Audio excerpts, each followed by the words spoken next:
रसदार होता है।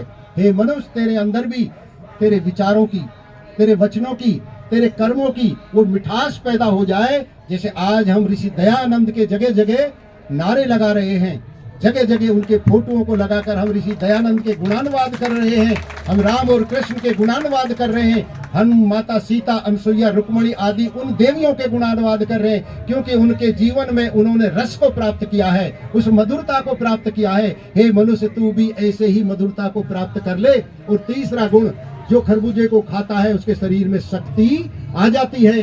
हे प्यारे प्रभु परमात्मा की उत्तम मनुष्य रूपी संतानों, हमें संगठित होकर शक्तिशाली बनकर आर्यत्व को धारण करना है, विश्व को आर्य बनाना है। हमारे संगठन में मजबूती होनी चाहिए, क्योंकि ये मुष्टिका है, ऐसे बंधी हुई होती है तो मजबूत होती है, खुल जाती है तो फिर ये अंगुलियां ही टूटकर चकनाचूर हो जाती हैं। इसलिए आर्यों से मेरा निवेदन है, संगठित होकर चलो। पूरा विश्व आपकी तरफ देख रहा है, पूरा विश्व आपके ऊपर नजर लगाए हुआ है कि आर्य किस तरह का व्यवहार करते हैं, आर्य किस तरह से चलते हैं, आर्यों की विद्या क्या है, आर्यों का खान पान क्या है, आर्यों का व्यवहार क्या है, आर्यों का उठना बैठना क्या है, आर्यों का अभिवादन क्या है, आर्य किस तरीके से स्वयं जीते हैं और दूसरों को जीने के लिए प्रेरणा देते हैं। सारा संसार आपकी तरफ देख रहा है। इस संसार को कोई दुख कष्ट कलेश ना हो जाए, इसलिए आपका दायित्व बनता है, हमारा सबका मिलकर दायित्व बनता है, हम आर्यत्व को बढ़ाएं। हम वेद के सिद्धांतों को मानते हुए वेदों का जन जन तक हम क्या करें, प्रचार करें। और प्रचार का माध्यम हमारा ऐसे महासम्मेलन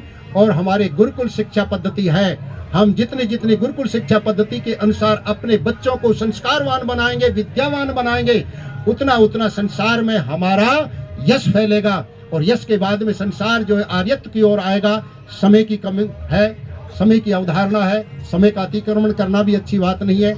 आप लोगों के बीच में मैंने जो बातें रखी है वो वेद की बातें हैं, मेरी कोई बातें नहीं है। मैं तो संवाहक हूँ, मैं तो एक पोस्टमैन की तरह हूँ आपके बीच में। आप सब लोगों का कोटि कोटि उत्तम स्वास्थ्य रहे, सब धन्यवाद के पात्र हैं।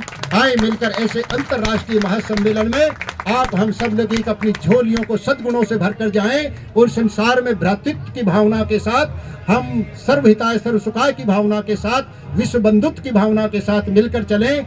यही हमारा नारा है और यही वेदों का संदेश है। ओम इति सम।